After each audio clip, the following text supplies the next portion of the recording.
Morning. Don't know where you are, but where I am, it's early. The world's still stretching. The coffee's hot, and the signals are already coming in. Let's take a look before the day starts making demands. This is Signal Check with Adrian North. It's Friday morning, August 7th. The inbox is full, the feeds are moving, and honestly, some of these are worth a second look before the weekend starts pulling you away. Let's see what came in overnight. A Canadian hacker just pleaded guilty in one of the messier data breach cases we've seen this year. The Snowflake breach. And when I say messy, I mean millions of records stolen, extortion demands, real money changing hands. This wasn't some script kiddie poking around. This was organized, deliberate, and it hit a cloud data platform that a lot of companies rely on. The guilty plea confirms what investigators suspected for months. Someone got in, grabbed everything they could, and then started making calls. It's a reminder that cloud infrastructure is only as secure as the weakest authentication layer, and sometimes that's weaker than anyone wants to admit. Speaking of things that are weaker than they look, there's a new attack vector that bypasses Spectre version 2 defenses. Yeah, Spectre. The CPU vulnerability we thought we patched years ago.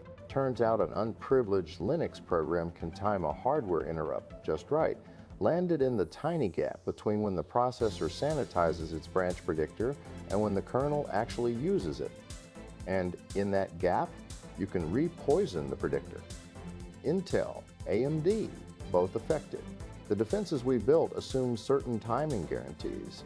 This attack exploits the fact that those guarantees aren't always there.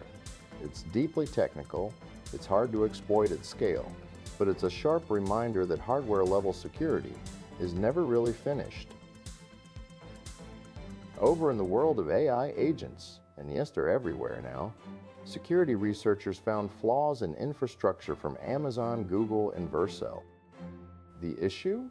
Untrusted or even forged instructions can reach an agent's tools without any real check that the AI model actually authorized them.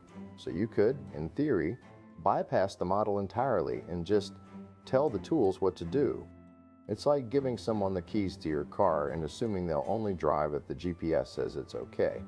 Except the GPS isn't really in the loop. These agent platforms are being deployed fast, and the security model is still catching up. Worth watching if you're running anything that touches production data. Okay, shifting gears entirely. Saucony just dropped the Triumph 23, a max cushion running shoe with what they're calling Race Day Superfoam. And it's $90 right now. Runner's World is calling it a cushioned workhorse, something you'd use for marathon base building or recovery days when your legs are toast. The interesting part? They're putting premium foam tech into a shoe that's not priced like a premium shoe. That's unusual.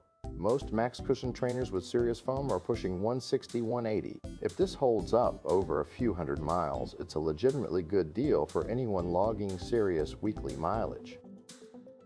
And if you're into climbing, specifically rope soloing, which is climbing alone with a self-belay device, there's a new piece of gear making waves.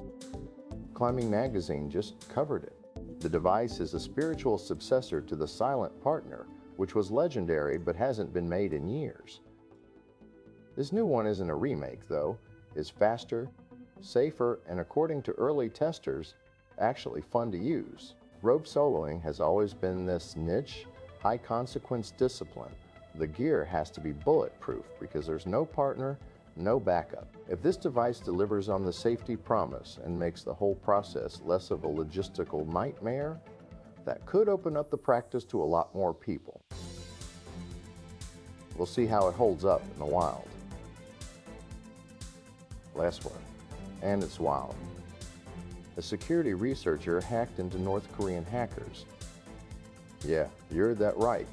He got into their systems, poked around, and found evidence that they'd breached hundreds of networks worldwide. Companies, governments, infrastructure. This is according to Wired, and the details are extensive.